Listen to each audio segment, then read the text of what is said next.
അതവിടെ വെച്ച് ഇത് പഠിക്കാൻ നോക്ക്. പരീക്ഷ എന്താണെന്ന് അറിയാമോ? ഒരു മാസം കഴിഞ്ഞാൽ സ്കൂൾ ഫൈനൽ എക്സാം ആണ്. ഇതുവരെ സെക്കൻഡ് റിവിഷൻ കംപ്ലീറ്റ് ആയിട്ടില്ല. കഴിഞ്ഞ പ്രാവശ്യത്തെ പോലെ ടോട്ടലി 2 മാർക്ക് കുറഞ്ഞു പോയാൽ ഞാൻ എങ്ങനെ മറ്റുള്ളവരുടെ മുഖത്ത് നോക്കുന്നത്? മമ്മി, ഇന്ന് സൺഡേ സ്കൂൾ എക്സാം ആണ്. ഞാൻ തന്നെ സ്കൂളിലെയാണെന്ന്. സൺഡേ സ്കൂൾ എല്ലാം എനിക്ക് അറിയാമല്ലോ, അത് വെച്ച് എഴുതിയാൽ മതി. ഇപ്പൊ പോയി സ്കൂളിലെ എക്സാം റിവിഷൻ ചെയ്താൽ മതി. സൺഡേ സ്കൂൾ എക്സാമിന് പഠിപ്പിക്കേ? മോനൊക്കെ അറിയാവുന്നത് വെച്ച് എഴുതിയാൽ മതി. ഇപ്പോഴാ പണിയൊക്കെ ഒന്ന് ഒതുക്കിയത്. മമ്മി ഇത്തിരി നേരം വിശ്രമിച്ച് TV ഒന്ന് കാണട്ടെ. സംശയമുള്ളത് ചോദിച്ചോ. കിഴക്കുനിന്ന് വന്ന വിദ്വാൻമാർ യേശുവിനെ കണ്ട് നമസ്കരിച്ച് കാഴ്ചകൾ അർപ്പിച്ചു. മമ്മി, ഈ കാഴ്ചകൾ എന്ന് പറഞ്ഞാൽ എന്താണ്? ഈ കാഴ്ച എന്ന് പറഞ്ഞാൽ ഗിഫ്റ്റ്. അതെ, മോന്റെ അനുജത്തി ഉണ്ടായപ്പോൾ കാണാൻ വന്നവരെ ഒരു ഗിഫ്റ്റ് എല്ലാം കൊണ്ടുവന്നില്ലേ, അതിനാ. മോൻ ബാക്കി പഠിച്ചു.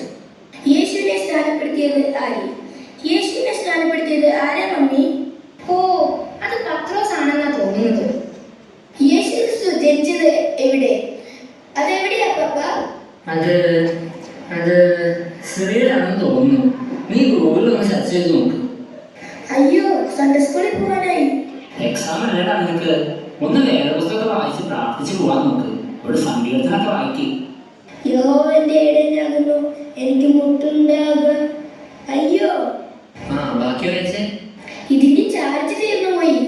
ബാക്കി നിനക്ക് ഓർമ്മയില്ലേ? പപ്പ ഒന്ന് ഓർത്തു പറ.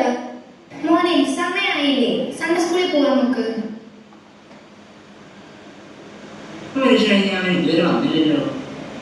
ഓ, അവൻ വരാറാവുന്നേ ഉള്ളൂ. ആ, വന്നെന്ന് തോന്നുന്നു. സൺഡേ സ്കൂൾ എക്സാമിന് എല്ലാം എഴുതിയോ? എഴുതി മമ്മി. എന്തൊക്കെയാണ് ചോദിച്ചത്? യേശു ജനിച്ചത് ചോദിച്ചു, പള്ളിയിൽ പോയ കാര്യങ്ങൾ, അവന്റെ സ്നാനവും അത്ഭുതവും ഒക്കെ ചോദിച്ചു. എല്ലാം മോൻ പഠിച്ചതാണല്ലോ. അതേ മമ്മി, ഞാൻ എല്ലാം എഴുതി. ഫസ്റ്റ് കിട്ടുമോ അതോ ഇപ്രാവശ്യം എല്ലാവരും കൊണ്ടുപോകുമോ? ഞാൻ എല്ലാം എഴുതി മമ്മി. ഇനി സ്കൂളിൽ റിവിഷൻ ചെയ്യും.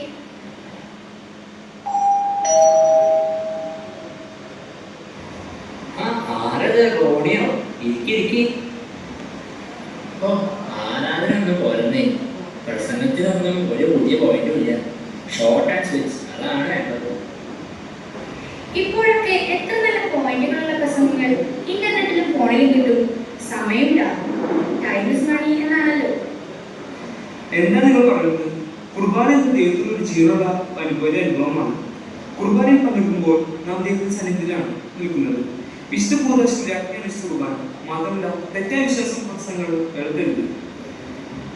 അതൊക്കെ പോട്ടെ, സൺഡേ സ്കൂൾ പരീക്ഷ റിസൾട്ട് വന്നല്ലോ. രാജ്യത്തിന് ഫസ്റ്റ് ഉണ്ട്. നിങ്ങളുടെ മകൻ പരീക്ഷ എഴുതിയില്ലേ? എഴുതിയല്ലോ, ചിലപ്പോൾ സെക്കൻഡ് ആയി. സെക്കൻഡ് സന്ധിക്കാണല്ലോ. എടാ, നീ എല്ലാം എഴുതിയെന്ന് പറഞ്ഞിട്ട്. ഞാൻ എല്ലാം എഴുതിയതാ, ഒന്നുപോലും കിട്ടിയിട്ടില്ല. ആഹാ, എന്നാൽ എന്താ പറ്റിയെന്ന് ഇപ്പോൾ തന്നെ ചോദിച്ചിട്ട് നിന്റെ കാര്യം. സ്കൂളിൽ എക്സാമിനിടയിൽ പഠിച്ചതാ. പള്ളിയിൽ പോകണം, കൂടാതെ സൺഡേ സ്കൂളിൽ പോകണം. ടീച്ചറെ, ഡ്രോയിങ്ങുകളെല്ലാം എഴുതിയെന്നാണല്ലോ പറയുന്നേ, പിന്നെ മാർക്ക് എന്താ ഇങ്ങനെ? എഴുതിയതനുസരിച്ച് മാർക്ക് ഇടാൻ പറ്റത്തുള്ളൂ. ഡ്രോയിമോൻ എന്തൊക്കെ എഴുതിയതെന്ന് അവനോട് തന്നെ ചോദിച്ചു നോക്ക്. ആ, ചോദിച്ചിട്ട് തന്നെ വന്നത്. എന്റെ ഡ്രോയിങ് എല്ലാം എഴുതിയിട്ടുണ്ട്. അവൻ മിടുക്കനാണ്. പക്ഷേ അതൊന്നും പേപ്പറിലില്ലല്ലോ. ആഹാ, എല്ലാരും ഉണ്ടല്ലോ. എന്താണ് അർത്ഥം? അതെ, ഡ്രോയിങ് എല്ലാം എഴുതിയെന്നാണ് പറയുന്നത്. പക്ഷെ റിസൾട്ട് വന്നപ്പോ ഫസ്റ്റും ഇല്ല സെക്കൻഡും ഇല്ല. ഇതെന്ത് കളി? എല്ലാത്തിനും പരിഹാരം ഉണ്ടാക്കാം. ടീച്ചറിന്റെ കൈ ആ ക്വസ്റ്റ്യൻ ഉണ്ടല്ലോ. ഉണ്ട്. എന്നാ പിന്നെ എന്താ പ്രശ്നം? ഇപ്പോൾ തന്നെ റീടെസ്റ്റ് ഇടാം. ആ ക്വസ്റ്റ്യൻ പേപ്പർ ഇങ്ങോട്ട് എടുക്കും ടീച്ചറെ. റോയ്മാനെ, നീ ഇങ്ങോട്ട് നീ നിൽക്ക്. ആദ്യത്തെ ക്വസ്റ്റ്യൻ, എരീഹോ മതിൽ തകർത്തത് ആര്? ഞാനല്ല, ഐസക്കും ജോയിലും എപ്പോഴും മതിലിൽ കയറിച്ചാലും. അവരോട് ചോദിച്ചു നോക്കും. എന്റെ മകൻ നശീകരണം ഒന്നും ചെയ്യില്ല. ഗുഡ് ബോയ് ആണ്. ഇനി അവൻ വല്ലതും തകർത്തിട്ടുണ്ടെങ്കിൽ കോമ്പൻസേഷൻ കൊടുത്തേക്കാം. അതുകൊണ്ട് മാർക്ക് കുറയ്ക്കാമോ? ഇത് ബൈബിളിലെ ചോദ്യമായിരുന്നു. എന്തായാലും ഇത് എഴുതിയിട്ടാന്ന് മനസ്സിലായില്ലേ? ഒന്ന് തെറ്റിയാലും സെക്കൻഡ് പ്രൈസ് എങ്കിലും കിട്ടേണ്ടതല്ലേ? ഓക്കെ, ഇനി അടുത്ത ചോദ്യം. ആദ്യത്തെ കൽപ്പന ഏത്? ആരെ ആക്ക് കൊടുത്തു? അതനുസരിച്ചോ? എന്നിട്ട് എന്ത് പറ്റി? ആദത്തിന്റെ അടുത്ത് പഴം കഴിക്കാൻ കൽപ്പിച്ചു. ആദം അത് അനുസരിച്ചു. അതാ പറ്റിയത്. പെൺവാക്യം കേൾക്കുന്നവൻ പെരുവഴി. അത് പോട്ടെ, ഇനി അടുത്ത ചോദ്യം. യേശുവിന്റെ ജനനത്തെ പറ്റി ആദ്യം പറഞ്ഞത് ആര്? മറിയ. അത് ശരിയായത്. അതുകൊണ്ട് ഞാൻ മാർക്ക് കൊടുത്തിട്ടുണ്ട്. കൊള്ളാം. ഇനി അടുത്തത്. വിദ്വാൻമാർ യേശുവിന് എന്തെല്ലാമാണ് കാഴ്ചകളായി സമർപ്പിച്ചത്? അത് സോപ്പ്, പൗഡർ, പാമ്പേഴ്സ്. മോനെ, മമ്മി പറഞ്ഞില്ലേ അത് വീട്ടില് അനിയത്തിക്ക് ഗിഫ്റ്റ് കൊടുക്കുന്നത് പോലെയാണെന്ന്. അടുത്തത്. ദൈവം നമ്മുടെ പാപം ക്ഷമിക്കണമെങ്കിൽ നാം എന്ത് ചെയ്യണം? അത് ആദ്യം പാപം ചെയ്യണം. എടാ റോയ്മോനെ, നീ എന്തൊക്കെ എഴുതിയിരിക്കുന്നത്? എന്തായാലും ഇത്രയ്ക്ക് ആയില്ലേ? നീ മുഴുവൻ ഉത്തരങ്ങളും കേൾക്കാം. യേശുവിന്റെ ഏതെങ്കിലും ഉപമയോ അത്ഭുത പ്രവൃത്തിയോ വിവരിക്കുക. അതൊരു വലിയ ഉത്തരമാണ്. ഞാൻ എന്റെ ഉത്തര പേപ്പറിൽ നന്നായി എഴുതിയിട്ടുണ്ട്. ഉത്തരപേപ്പർ ഇവിടെ ഇരിപ്പുണ്ട്, ഞാൻ വായിക്കാം. യെരുശലേമിൽ നിന്ന് യെരിഹോവിലേക്ക് ഒരു മനുഷ്യൻ പോവുകയായിരുന്നു. വഴിയിൽ വെച്ച് അവനെ കൊള്ളക്കാരൻ ആക്രമിച്ചു. അവർ അവനെ നിർദ്ദയം മർദ്ദിച്ചു. ടിഷു മൃതപ്രായനാക്കി കഷ്ണം മാത്രം അവിടെ ഇട്ടു. ചിലത് നല്ല നിലത്ത് വീണു, ചിലത് പാറപ്പുറത്ത് വീണു, ചിലത് മുള്ളിനടിയിലും വീണു, ചിലത് കിളികൾ കൊത്തിക്കൊണ്ടുപോയി. ശേഷിച്ചത് 12 കൊട്ട നിറച്ചെടുത്തു. അതിൽ കൊട്ട ഇസ്കരിയോത്ത് യൂദൻ കൊണ്ടുപോയി. ദേവാലയത്തിലെ കാളുകളെയും ആടുകളെയും വിൽക്കുന്നവർക്ക് 30 വെള്ളിക്കാശിനെ വിറ്റ് കളഞ്ഞു. എന്തായാലും നല്ല ഉത്തരങ്ങൾ തന്നെ. നീ ബാക്കി കൂടി വായിക്കണോ? വേണ്ട, മതിയായി. എല്ലാം എഴുതിയെന്ന് പറഞ്ഞപ്പോ ഇത്രയും പ്രതീക്ഷിച്ചില്ല.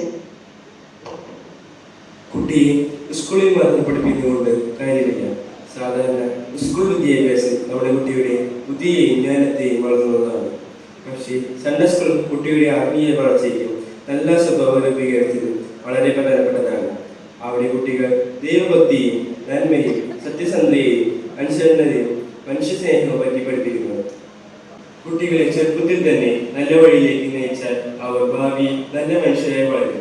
അതിനാൽ അമ്മയായ നിങ്ങൾ കുട്ടികളെ സൺഡേ സ്കൂളിലേക്ക് അയക്കുമ്പോൾ സമ്മാനത്തിനായി മാത്രമല്ല നല്ല മനുഷ്യനായി വളരാൻ വേണ്ടിയാണ് അയക്കേണ്ടത്. ഇന്നത്തെ കാലത്ത് പല മാതാപിതാക്കളും കുട്ടികളെ സമ്മാനം ലഭിക്കാൻ വേണ്ടിയാണ് സൺഡേ സ്കൂളിലേക്ക് അയക്കാറുള്ളൂ.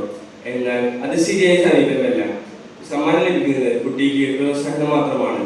കുട്ടി പഠിക്കുകയും അതിന്റെ അർത്ഥം മനസ്സിലാക്കുകയും ചെയ്യുന്നത് തന്നെയാണ് ഏറ്റവും പ്രധാനപ്പെട്ടത്. എടാ റോയ്മോനെ, നീ പഠിക്കുന്നത് സമ്മാനത്തിന് വേണ്ടി മാത്രമല്ല, നല്ല സ്വഭാവമുള്ള വ്യക്തിയാകാൻ വേണ്ടിയാണ്. നീ പഠിക്കുന്ന ഓരോ നല്ല കാര്യവും നിന്റെ ജീവിതത്തിൽ ഒരു വെളിച്ചമായി മാറും. സോറി, തെറ്റുപറ്റിപ്പോയി. ഞാൻ ഇനി മുതൽ ശ്രദ്ധിച്ചോളാം.